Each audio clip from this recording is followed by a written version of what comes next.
গণভোটে হ্যাতে সিল দেওয়ার আহ্বান জানিয়েছে। ফটোকার্ড শেয়ার অব্যাহত রেখেছে সরকার।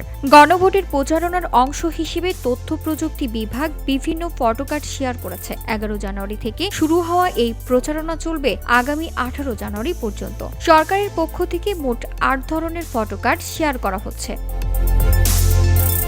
বুধবার প্রধান উপদেষ্টার জ্যেষ্ঠ সহকারী পেজ সচিব ফয়েজ আহমেদ এই তথ্য জানান। তিনি বলেন, গণভোটের প্রচারণার অংশ হিসেবে এই কার্যক্রম পরিচালনা করা হচ্ছে।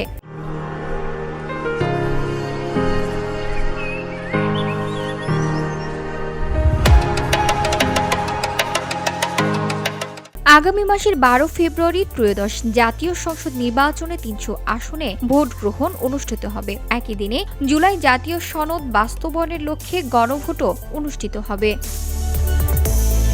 VOD Bangla news desk.